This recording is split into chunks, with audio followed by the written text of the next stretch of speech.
नमस्कार दोस्तों, मैं हूं रामेंद्र सिंह चौहान। किसी भी आम आदमी के खास जद्दोजहद रोटी, कपड़ा और मकान को लेकर होती है। इसमें एक अध्याय जुड़ता है बच्चों की शिक्षा का। जी हां, इस तरह से आप देखें तो रोटी, कपड़ा, मकान और इसके साथ ही बच्चों की शिक्षा यानी बच्चों की एजुकेशन। अब एक आदमी कमर तोड़ मेहनत करता है, मजदूरी करता है, लेकिन उसको वह सब नहीं हासिल हो पाता है जिससे वह इन सभी जरूरतों को समय समय पर पूरा कर सके। रोजी रोटी चलाने के लिए कोई भी व्यक्ति हाथ तोड़ मेहनत करता है, मकान बनवाने के लिए कुछ पैसे बचाता है और कुछ बैंकों से या अन्य किसी माध्यम से लोन लेता है। जी हां, बच्चों की शिक्षा हो उसके लिए भी एजुकेशन लोन लेता है। लेकिन क्या आप इस बात से खबरदार हैं या बाखबर हैं कि लोन देने वाले आपका शोषण तो नहीं कर रहे हैं? जी हां, सामान्य तौर पर देखें तो भारतीय बैंक, चाहे वह निजी क्षेत्र के बैंक हो या सरकारी क्षेत्र के बैंक हो, नेशनलाइज बैंक हो, वह आपसे ब्याज लेते हैं और ब्याज भी एक निर्धारित सीमा तक लेते हैं। यदि आप लोन लेते हैं तो उस पर सामान्य तौर पर, चाहे वह घर की जरूरतों के लिए पर्सनल लोन हो या फिर मकान बनवाने के लिए लोन हो या व्हीकल लोन हो, इन पर एक सीमा तक ही बैंक ब्याज देते हैं। यह ब्याज की दरें सामान्य तौर पर 8% से लेकर 14% तक जाती है। लेकिन जिस तरह से डिजिटल प्लेटफॉर्म पर लोन देने की कंपनियों की बाढ़ आ गई है, उससे अब आपको सावधान और सतर्क रहना होगा। जी हां, सुनने में कुछ अटपटा लग सकता है, कुछ आश्चर्यजनक लग सकता है, कुछ अचंभा लग सकता है, लेकिन हकीकत यह है कि कहीं डिजिटल प्लेटफॉर्म पर आप ठगे तो नहीं जा रहे हैं। तो आइए इसको एक बार बारीकी से समझते हैं कि कैसे हमारे साथ ठगी हो जाती है और कैसे हमको परेशान होना पड़ता है। तो आइए एक बार इन सारी स्थितियों को समझते हैं, देखते हैं। आपके संज्ञान में ला दें कि 1200 से अधिक डिजिटल प्लेटफॉर्म की एप्स बैन की गई है भारत में, और यह बैन किया है भारत सरकार ने गृह मंत्रालय की सिफारिश पर, क्योंकि यह कहीं न कहीं भारतीय जनमानस के बीच में धोखाधड़ी या वैमनस्यता फैलाने का काम कर रहे थे। अब इसमें से खास बात यह है कि 250 से अधिक यानी 1200 एप्स बैन हुई, उसमें 250 से अधिक चीनी एप्स थी। अब आप सोच रहे होंगे कि बड़ी तादाद में चीनी एप्स ठगी कर रहे थे और आपको पता भी नहीं चला। आप ये इस बात को संज्ञान में ले सकते हैं, जान सकते हैं, समझ सकते हैं। वैसे देखें तो किसी भी सामान्य तौर पर किसी भी व्यक्ति की जब जरूरत होती है तो वह कोशिश करता है कि उसे जो लोन मिले वह जल्दी मिले, फटाफट मिले। भारतीय बैंकों की स्थिति यह है कि आप बैंक के चक्कर लगाते रहते हैं, आसानी से आपको लोन नहीं मिल पाता है, चाहे व्हीकल लोन हो, पर्सनल लोन हो या हाउसिंग लोन हो या कोई प्रॉपर्टी खरीदने के लिए या बिजनेस के लिए आप कोई लोन लेते हैं तो आसानी से आपको नहीं मिल पाता है। ऐसे में आप डिजिटल प्लेटफॉर्म पर जाते हैं और एप्स का सहारा लेते हैं। एप्स आपको लोन उपलब्ध कराते हैं और फटाफट लोन उपलब्ध कराते हैं, लिहाजा लोगों के बीच में एप्स का एक आकर्षण बढ़ रहा है। लोन लेना जीवन के लिए जरूरी हो जाता है कई बार, क्योंकि सामान्य तौर पर जिंदगी चलती रहे इसके लिए घर भी अपना हो, मकान भी अपना हो, बच्चों को की पढ़ाई लिखाई भी हो, घर की सेवाएं, सुविधाएं, सहूलियतें भी ठीक हो, आवश्यक हो जाता है कई बार कि चाहे वह पर्सनल लोन ले या व्हीकल लोन ले या हाउसिंग लोन ले। लेकिन डिजिटल प्लेटफॉर्म पर जाने से पहले आपको सतर्क रहना होगा, सावधान रहना होगा, क्योंकि जिस तरह से भारत सरकार ने 1200 ऐप्स को बैन किया है वह चौंकाने वाला है, क्योंकि इनमें से ज्यादातर ठगी हुई है। अब ठगी किस प्रकार होती है, आइए आपसे साझा करते हैं, समझते हैं।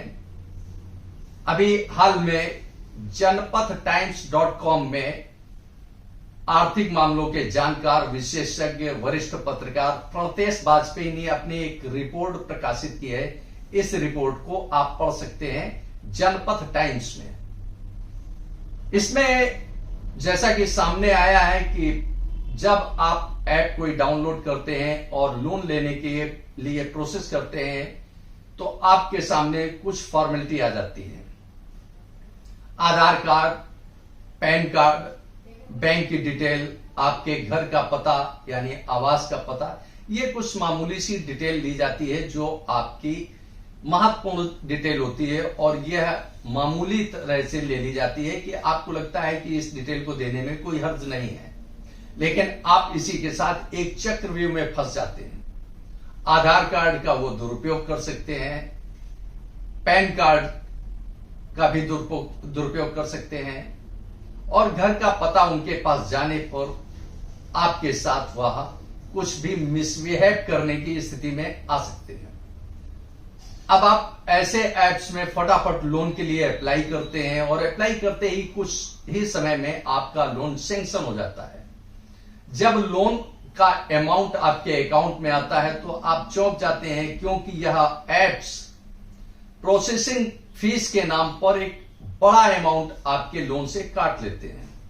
यानी आपने अगर 10,000 रुपए का लोन लिया है और उन्होंने 1,000-1,500 रुपए प्रोसेसिंग फीस के रूप में काट लिए, तो आपको 8,500-9,000 रुपए लोन के रूप में प्राप्त होते हैं। लेकिन आपको जो ब्याज देना होता है वह ब्याज देना होता है आपको 10,000 रुपए के लोन पर, यानी जो कुल अमाउंट होता है, जो टोटल अमाउंट होता है, उस पर आपको इंटरेस्ट देना होता है।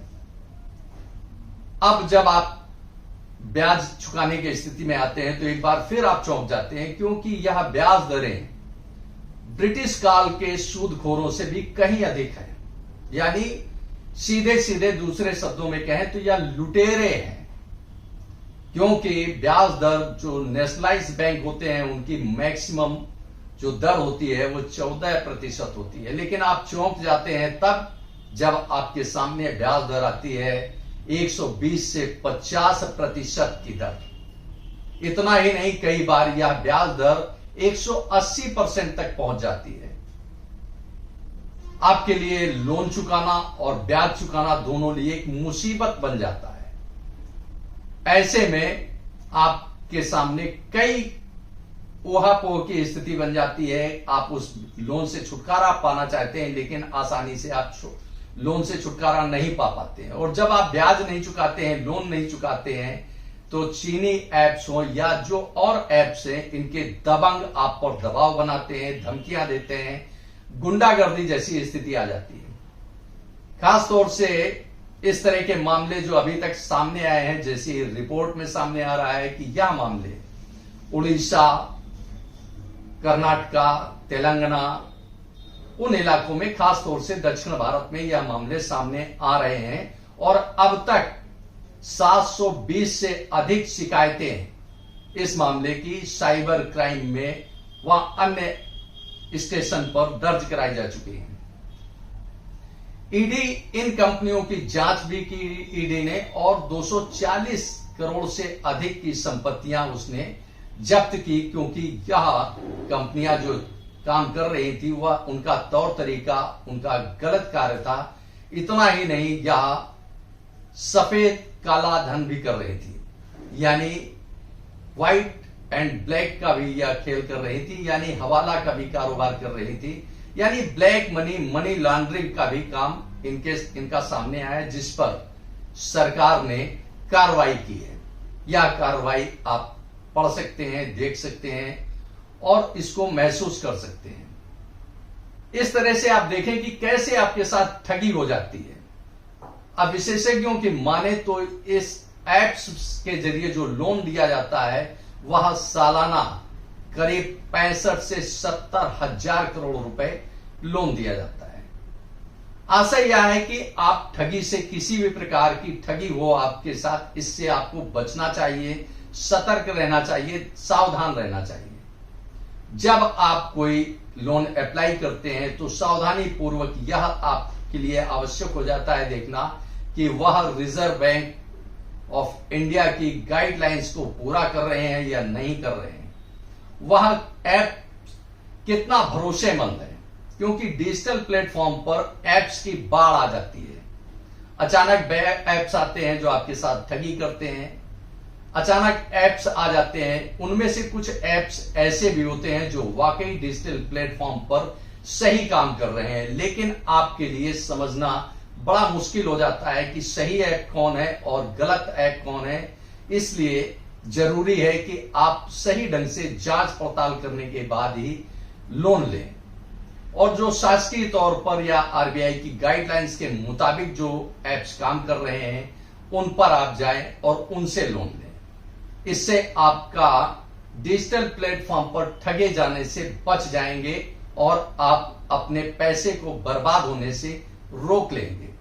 क्योंकि जिस तरह से एप्स की बाढ़ आई है कि एप्स आपको डिजिटल प्लेटफॉर्म पर एप्स आपको लोन दे रहे हैं, वह लोन चाहे एजुकेशन के लिए हो, पर्सनल लोन हो, हाउसिंग लोन हो, व्हीकल लोन हो, कोई भी लोन हो, आपके लिए जरूरी है कि इन सारी चीजों को समझें और देखें और सावधान रहें, सतर्क रहें, और भरोसा जब हो जाए तभी लोन लें, क्योंकि आपका पैसा बहुमूल्य है, आप बड़ी मेहनत से कमाते हैं, इसलिए पैसे को बर्बाद होने से बचाना जरूरी है।